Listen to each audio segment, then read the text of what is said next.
Good morning, everyone. I want to comment this morning on a few terrorism-related matters, a terrorist regime, and a couple other items as well. Before I begin, though, I want to confirm with a heavy heart that a United States citizen, Anil Raj of California, was killed in a terrorist attack on a UN vehicle in Kabul on November 24th. There were 5 other civilians who were injured, including staff. We extend our condolences to the family and friends of the victim following this tragic incident and send our best wishes for a speedy recovery for those who were injured. Attacks targeting UN personnel working to help the Afghan people are unconscionable, and we condemn this act in the strongest possible terms. Today also marks the 11th anniversary of the Mumbai terror attack. We remember the 166 innocent victims, including 6 Americans. The brutality of the attack shocked the entire world. It is an affront. It's an affront to the victims and their families that those who planned the Mumbai attack still have not been convicted. Moving on to the world's largest state sponsor of terrorism, the Islamic Republic of Iran. President Trump and I have been following closely the protests that have recently broken out across that country. The Iranian people are once again on the streets because of the regime's poor economic management. And instead of addressing their grievances, Tehran has responded with violence and by blaming those outside of the country. Last week, the regime shut down the internet to prevent the truth about the protests from getting out. I asked Iranians to share their messages with the United States so we could expose and sanction the abuses of the Iranian regime.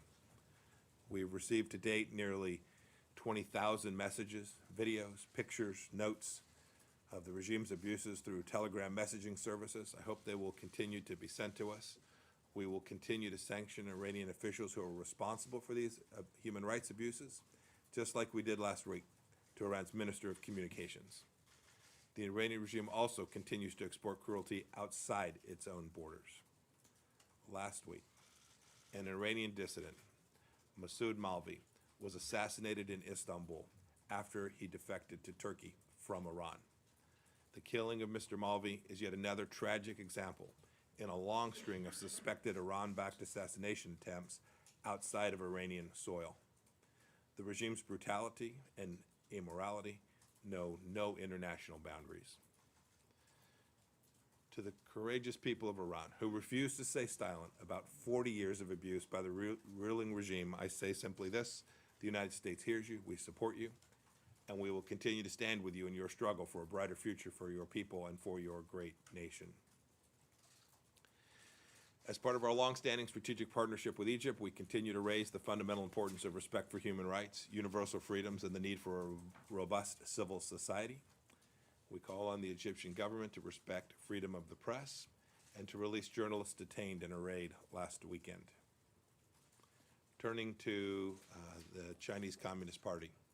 We've all seen the Xinjiang papers released in recent days. They detail the Chinese Party's brutal detention and systematic repression of Uyghurs and members of other Muslim minority groups in Xinjiang. These reports are consistent with an overwhelming and growing body of evidence that the Chinese Communist Party is committing human rights violations and abuses against individuals in mass detention. We call on the Chinese government to immediately release all those who are arbitrarily detained and to end its draconian policies that have terrorized its own citizens in Xinjiang. It's not just Muslims that are the target of the CCP's hostility. Christians, Tibetans, and other minority groups have also felt the CCP's heavy hand of repression. On a different note regarding China, we congratulate the people of Hong Kong on free, fair, and peaceful district council elections on the 24th of November. The United States continues to support democratic values, fundamental freedoms in Hong Kong, as guaranteed by the one country, two systems framework and aspirations of the Hong Kong people. I also have a short announcement on Cuba. Today, the United States is taking action to prevent Cuba Metallus from circumventing U.S. sanctions. Cuba Metallus is a Cuban state-run company and the primary facilitator of illegal oil imports from Venezuela. To further contain their action, we're putting sanctions on another Cuban company, Corporación Panamericana S.A., pursuant to Executive Order 13850. Cuba Metallus was sanctioned back on July of 2019 and has since had trouble finding companies willing to conduct business with it. It has relied on this company to evade sanctions as it carries out the oil for repression scheme between Cuba and Venezuela, a scheme declared illegal by the legitimate government of Venezuela. The Venezuelan and Cuban people continue to suffer at the hands of despotic actors who put their own interest above the interests of their people. Today's action will further squeeze the illegal profit-making scheme Cuba carries out to help the illegitimate dictator Nicolas Maduro and his unraveling network of corrupt advisors. And finally, after the holidays, I'll be hitting the road for some important diplomatic activities. First, I'll head to beautiful Louisville, Kentucky.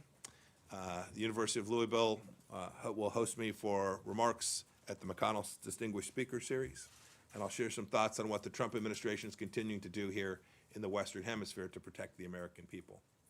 Then I'll travel to London to chat with the President for a NATO leaders meeting, where the President and other allied leaders will talk about a whole host of ways to strengthen the alliance, which is now celebrating its 70th anniversary. And then I'll travel on to Morocco. It's one of our strongest partners in the region, and I'm looking forward to reviewing our country's strong economic security partnership and discussing future areas of cooperation. And then finally on to Portugal, to Lisbon. As the case with so many of our European friends, our robust ties are built on shared values of freedom and democracy, and I look forward to that visit as well. And with that, I'm happy to take a few questions.